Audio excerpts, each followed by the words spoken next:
હવામાન ખાતા અને સરકાર દ્વારા જે આગાહી કરવામાં આવી છે અને સરકારશ્રીના સૂચના મુજબ કે કોઈ ખેડૂતોનો માલ પલળે નહીં એની કાળજી રાખવા માટે અમને જે સૂચના આપી છે એના ભાગરૂપે અમે છેલ્લા 4-5 દિવસ પહેલાંથી ઓનલાઈન રજિસ્ટ્રેશન કરાવી અને ટોકન સિસ્ટમ ગોઠવેલ છે. તેમાં ઘઉં અને ચણા ટોકન દ્વારા મંગાવવામાં આવે છે.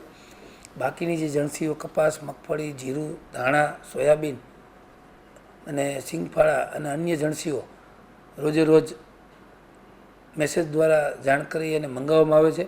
બધી જણસીઓ અમારી પાસે શેડની વ્યવસ્થા પૂરતા પ્રમાણમાં હોય અને અમે શેડમાં જ બધી જણસીઓ ઉતારવામાં આવે છે.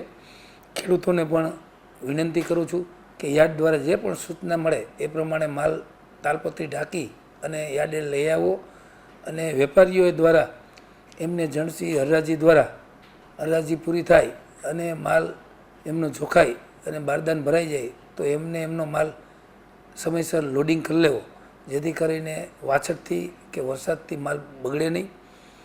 અને વેપારી ખેડૂતો અને દલાલ ભાઈઓ બધાને હું વિનંતી કરું છું કે યાર્ડ પૂરી કાળજી રાખે છે તો તમે પણ એમાં મને મદદરૂપ થશો.